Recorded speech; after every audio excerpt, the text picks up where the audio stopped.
साथियों, आजादी के अमृत महोत्सव में देश को आज एक नई प्रेरणा मिली है, नई ऊर्जा मिली है। आज हम गुजरे हुए कल को छोड़कर आने वाले कल की तस्वीर में नए रंग भर रहे हैं।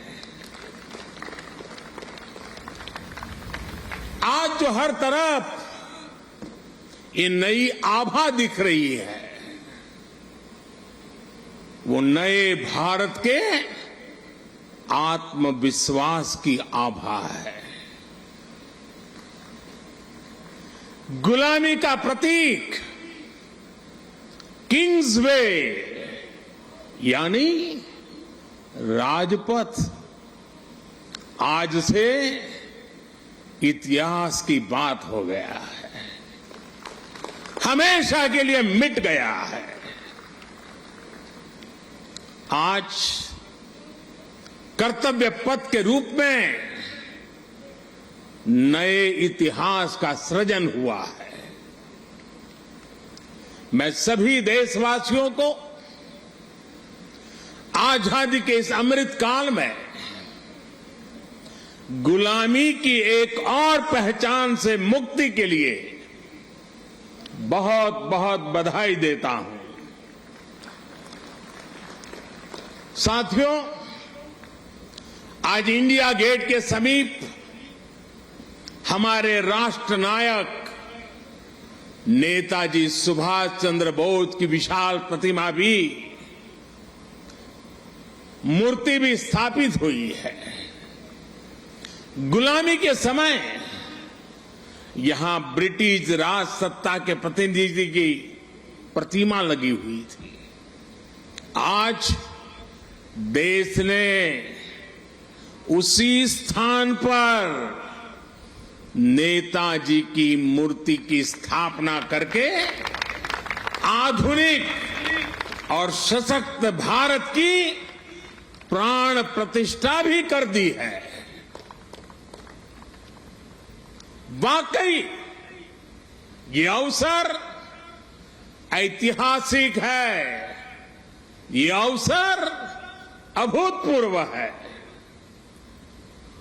हम सभी का सौभाग्य है कि हम आज का ये दिन देख रहे हैं, इसके साक्षी बन रहे हैं।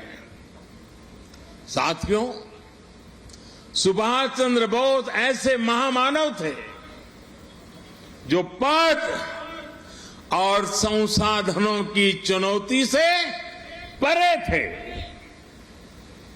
उनकी स्वीकार्यता ऐसी थी कि पूरा विश्व उन्हें नेता मानता था। उनमें साहस था, स्वाभिमान था, उनके पास विचार थे, विजन था, उनके नेतृत्व की क्षमता थी, नीतियां थी। नेताजी सुभाष कहा करते थे, भारत वो देश नहीं जो अपने गौरवमयी इतिहास को भुला दे। भारत का गौरवमयी इतिहास हर भारतीय के खून में है, उसकी परंपराओं में है।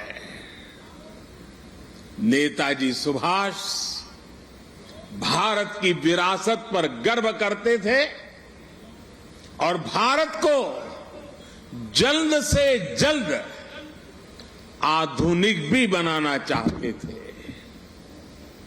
अगर आजादी के बाद हमारा भारत सुभाष बाबू की राह पर चला होता तो आज देश कितनी ऊंचाइयों पर होता।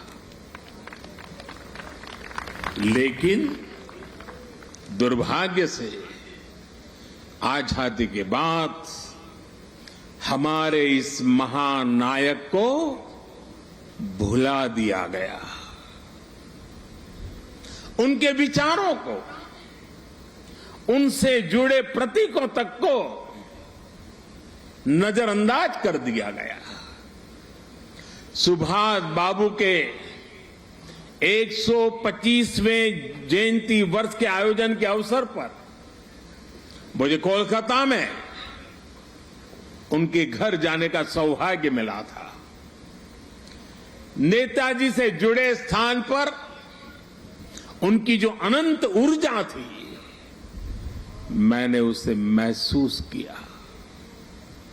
आज देश का प्रयास है कि नेताजी की वो ऊर्जा देश का पथ प्रदर्शन करे। कर्तव्य पथ पर नेताजी की प्रतिभा इसका माध्यम बनेगी। देश की नीतियों और निर्णयों में सुभाष बाबू की छाप रहे, ये प्रतिमा इसके लिए प्रेरणा स्रोत बनेगी।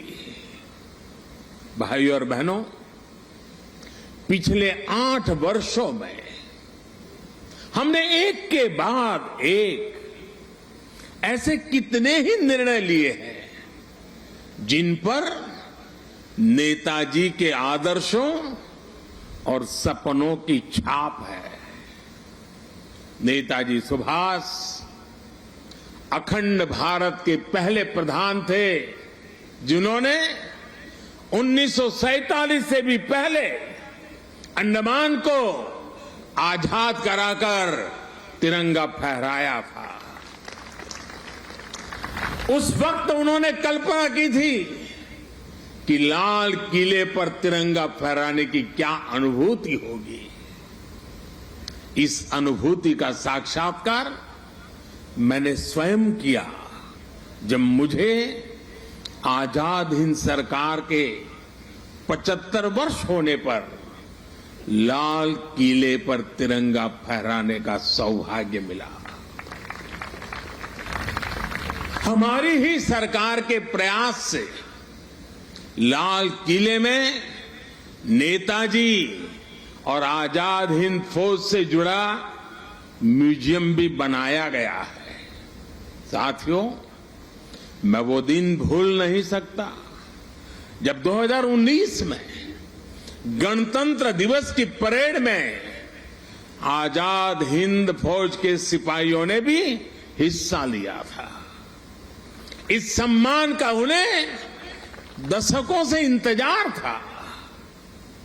अंडमान में जिस स्थान पर नेताजी ने तिरंगा फहराया था, मुझे वहां भी जाना था।